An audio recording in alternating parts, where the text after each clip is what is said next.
Good morning সবাইকে। আজকে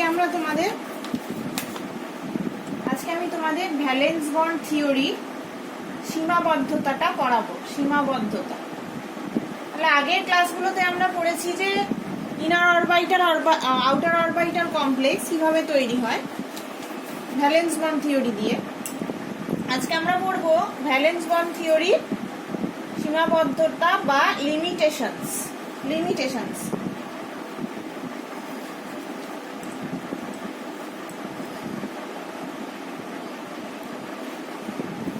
তাহলে ভ্যালেন্স বন্ড থিওরির সীমাবদ্ধতা গুলো এক এক করে আমরা পড়ব, যে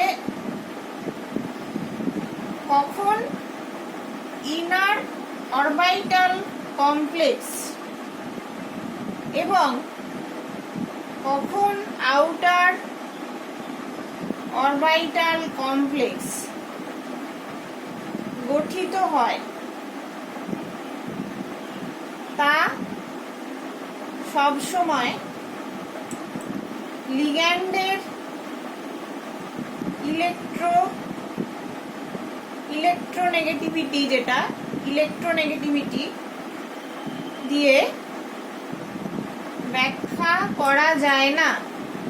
যেখানে আমরা দেখলাম যে অনেক সময় দেখো যে এই ফ্লোরাইড লিগ্যান্ডটা এক এক ক্ষেত্রে ইনার অরবিটাল, এক এক ক্ষেত্রে আউটার অরবিটাল, এটার কোনো ঠিক নেই, বা ভ্যালেন্স বন্ড থিওরি এটা ব্যাখ্যা করতে পারে না যে লিগ্যান্ডটা কোন টাইপের হলে বা এই ধরনেরই হলে এটা ইনার অরবিটাল কমপ্লেক্স তৈরি করবে, বা এই ধরনের লিগ্যান্ড হলে এটা আউটার অরবিটাল কমপ্লেক্স তৈরি করবে, এরকম কিছু কিন্তু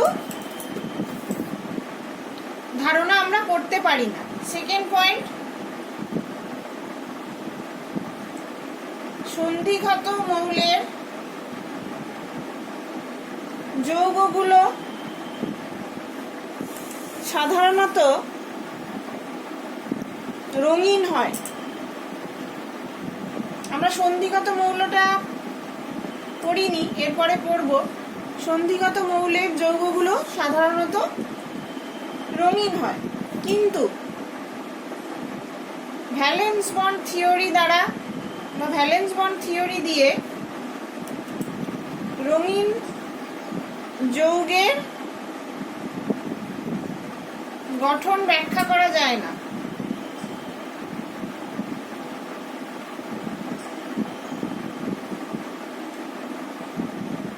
এটা একটা ভ্যালেন্স বন্ড থিওরি সীমাবদ্ধতা,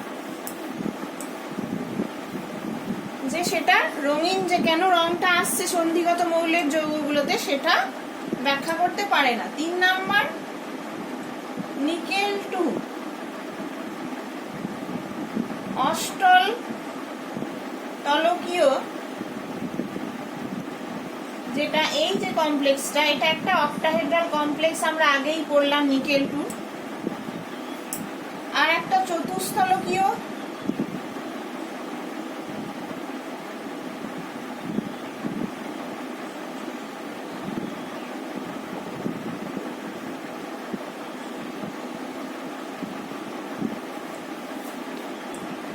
এবং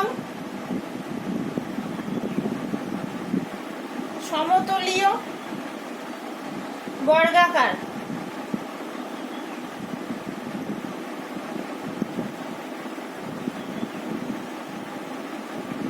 এই যৌগ গঠন করতে পারে। তাহলে নিকেল 2 আমরা 3 রকমের দেখেছি, একটা অক্টাহেড্রাল বা অষ্টলতলকীয় এই টাইপের কমপ্লেক্স, একটা চতুস্থলকীয় মানে টেট্রাহেড্রাল কমপ্লেক্স নিকেল ক্লোরাইড, এবং সমতলীয় বর্গাকার NiCN4 যৌগ গঠন করতে পারে। কিন্তু গ্রুপের অন্য মৌল, যেটা প্যালাডিয়াম 2 বা প্ল্যাটিনাম 2, এরা সব সময় সমতলীয় বর্গাকার বা স্কোয়ার প্ল্যানার যৌগ গঠন করে। ভিভিটি দ্বারা এই পার্থক্য ব্যাখ্যা করা যায় না, এটা একটা লিমিটেশন। আবার সেম ভাবে এইটারই আর একটা অ্যাপ্লিকেশন দেখো, যেখানে আমরা কোবাল্ট 2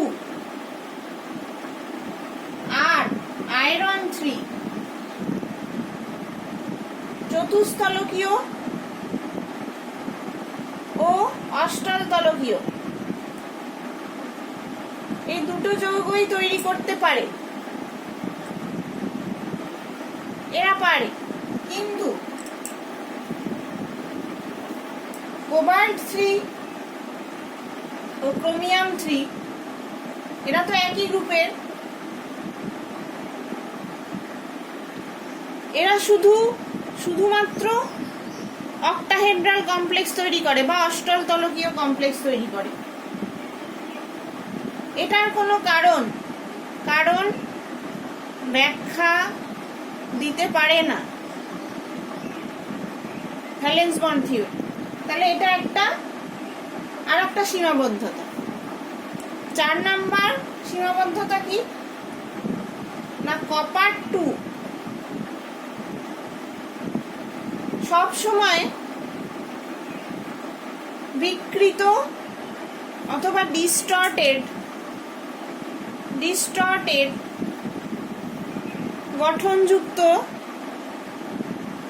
যৌগ তৈরি করে।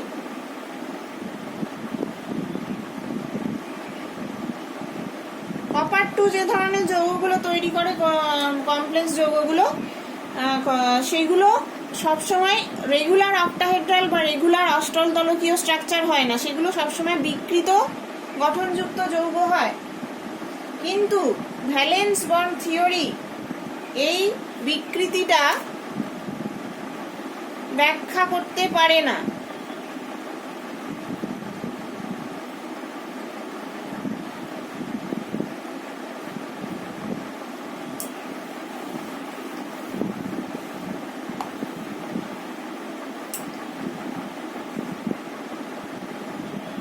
আচ্ছা, 6 নাম্বার হচ্ছে জটিল যৌগ গঠনকারী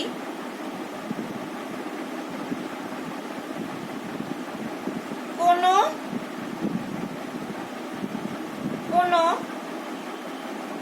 কেন্দ্রীয় ধাতব আয়নের ক্ষেত্রে নিম্নতর শক্তি স্তরের ইলেকট্রন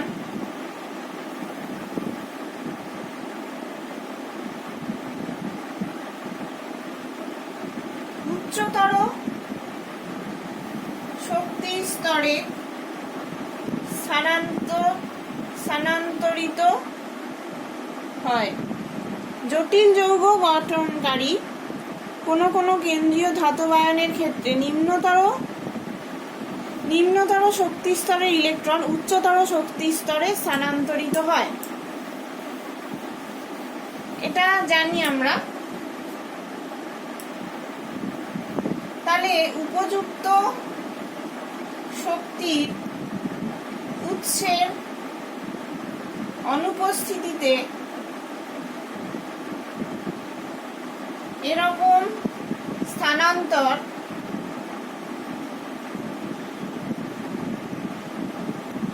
প্রক্রিয়া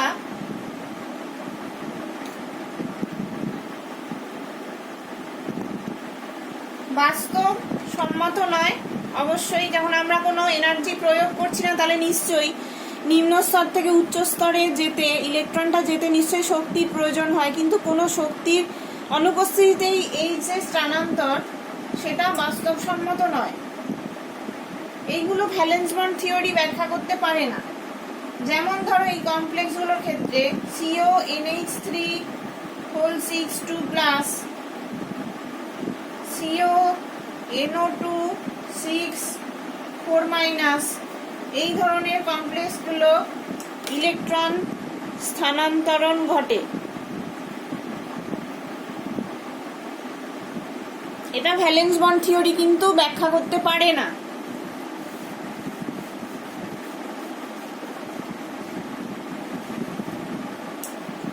নাম্বার লিমিটেশন কি না, ভ্যালেন্স বন্ড থিওরি থেকে প্রাপ্ত জটিল যৌগের চুম্বক ভ্রামকের গণনাকৃত মান আর পরীক্ষালব্ধ মানের মেলে না। পরীক্ষালব্ধ যে ম্যাগনেটিক কনস্ট্যান্টের ভ্যালু হয় সেটা সবসময় কমপ্লেক্সের ভ্যালেন্স বন্ড থিওরি থেকে প্রাপ্ত জটিল যৌগের সঙ্গে ম্যাচ করে না।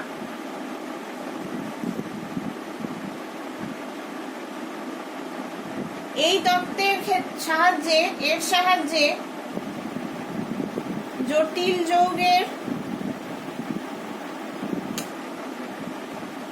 গতীয় মানে কাইনেটিক ও তাপগতীয় থার্মোডাইনামিক স্থায়িত্বের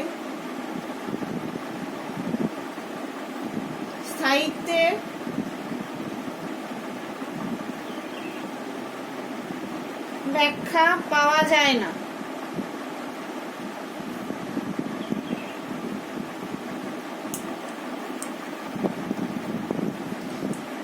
এর সাহায্যে জটিল যৌগের গতীয় বা তাপগতীয় থার্মোডাইনামিক স্থায়িত্বের সঠিক ব্যাখ্যা পাওয়া যায় না। এটা একটা লিমিটেশন। আর শেষ লিমিটেশনটা কি,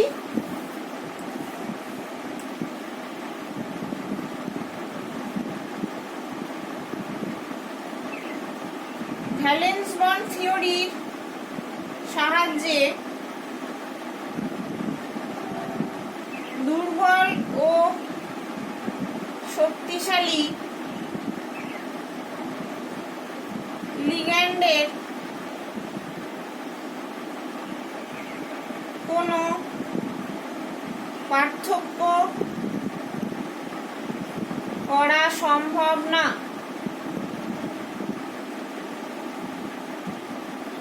পার্থক্য পাওয়া যায় না। ভ্যালেন্স বন্ড থিওরির সাহায্যে দুর্বল ও শক্তিশালী লিগ্যান্ডের কোনো পার্থক্য করা সম্ভব না। যেটা week field strong field ligand আমরা বলি, ক্রিস্টাল ফিল্ড থিওরি এলে আমরা পড়বো, সেটা আমরা ভ্যালেন্স বন্ড থিওরিতে ব্যাখ্যা দিতে পারি না যে এরা উইক ফিল্ড লাইগ্যান্ড বা দুর্বল লাইগ্যান্ড, আর শক্তিশালী বলতে স্ট্রং ফিল্ড লাইগ্যান্ড। এদের কোনো পার্থক্য করা সম্ভব হয় না ভ্যালেন্স বন্ড থিওরি দ্বারা। এগুলো হচ্ছে ভ্যালেন্স বন্ড থিওরির সীমাবদ্ধতা। আজকে আমরা পড়ব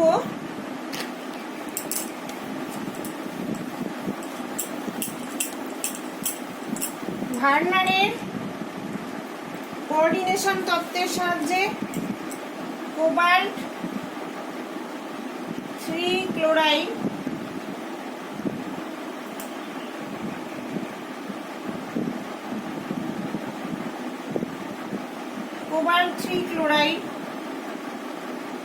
ও অ্যামোনিয়া সমন্বিত জটিল যৌগের আচরণ। Warner theory application. এটা ওয়ার্নার থিওরি তত্ত্বের সাহায্যে আমরা ব্যাখ্যা করব।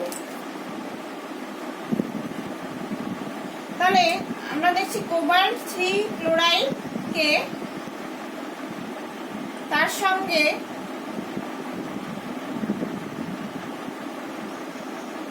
কোবাল্ট ক্লোরাইড, যেটা আর কি এটা এরকম ভাবে লেখা যায় কোবাল্ট ক্লোরাইড, এর সঙ্গে অ্যামোনিয়া বিক্রিয়া ঘটিয়ে চারটে যৌগ তৈরি করা হলো 1 নম্বর যৌগ কি না লিউটিও কোবাল্টিক ক্লোরাইড, কোবাল্ট ক্লোরাইড 6 অ্যামোনিয়া, 6টা অণু অ্যামোনিয়া যুক্ত করে এটাকে আমরা বলছি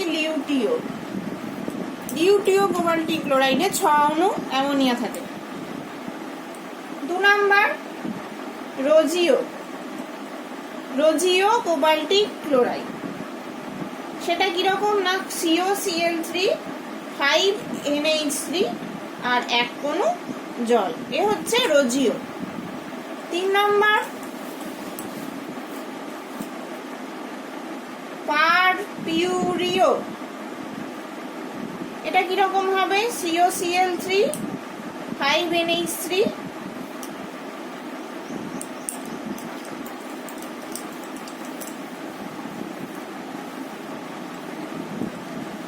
4 নাম্বার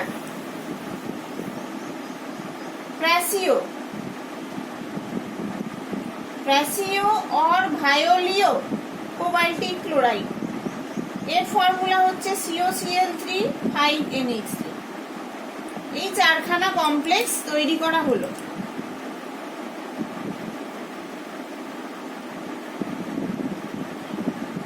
এরপর কি আমরা একটা একটা করে ব্যাখ্যা করব।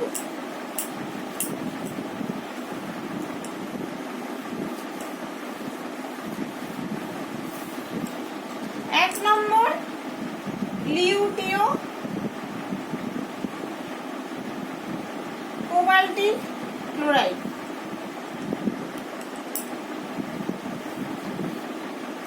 এটা কমলা হলুদ বর্ণের কেলাসাকার পদার্থ।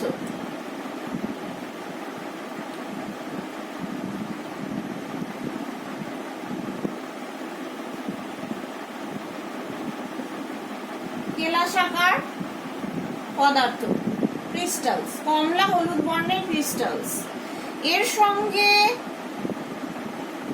HCl বিক্রিয়া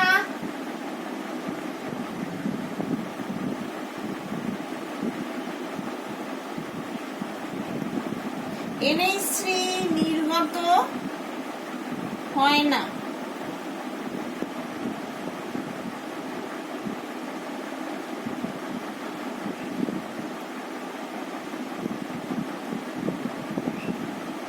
HCl এর বিক্রিয়ায় NH3 নির্গত হয় না।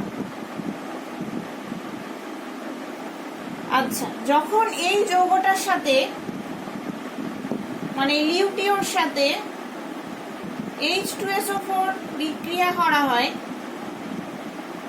তখন কি হয় না সমস্ত যে ক্লোরিন সেটা HCl গ্যাস রূপে নির্গত হয়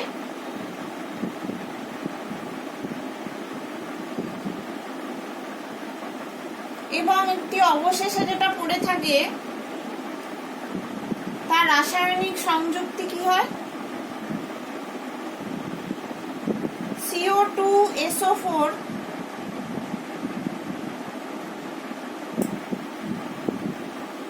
আবার যখন এই যৌগকে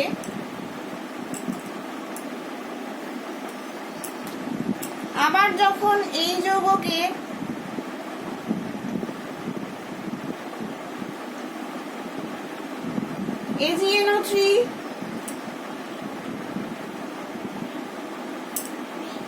সঙ্গে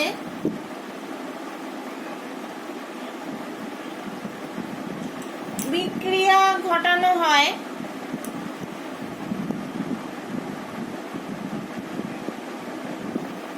তখন আবার সমস্ত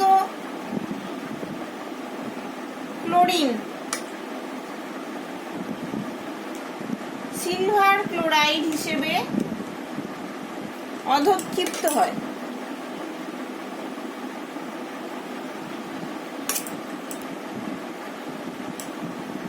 আবার যখন এই লিউটিও কোবাল্টিক ক্লোরাইডকে আর্দ্র Ag2O প্লাস লিউটিও করা হয় বা বিক্রিয়া করানো হয়, তখন এইটা উৎপন্ন হয় COOH3.6NH3, যা HCl এর সাথে বিক্রিয়ায় পুনরায় লিউটিও কোবাল্টিক ক্লোরাইড দেয়। এই সমস্ত পর্যবেক্ষণ থেকে এই সিদ্ধান্তে আসা যায়, একটা সিদ্ধান্তে আসা গেল যে কোবাল্ট পরমাণু ও ছটা অ্যামোনিয়া অণু একটি একক কোঅর্ডিনেশন এন্টিটি হিসেবে কাজ করে। একক কোঅর্ডিনেশন এন্টিটি হিসেবে কাজ করে। একটা কোবাল্ট আর তার সাথে ছটা অণু একটাই কোঅর্ডিনেশন এন্টিটি হিসেবে কাজ করে। তাই লিউটিও কোবাল্টিক ক্লোরাইডকে কিভাবে লেখা হয় না, অ্যামোনিয়াটা আর কোবাল্টটা একসাথে, ক্লোরাইডটা বাইরে। এটা হচ্ছে আমাদের লিউটিও কোবাল্টিক ক্লোরাইডের ফর্মুলা।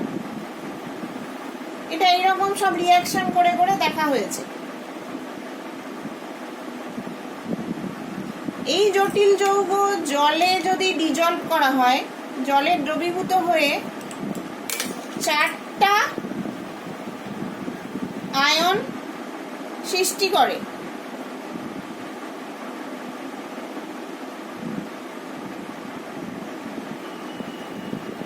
এই জটিল যৌগে কোবাল্টের মুখ্য যোজ্যতা কত? মুখ্য যোজ্যতা যেটা প্রাইমারি ভ্যালেন্সি 3,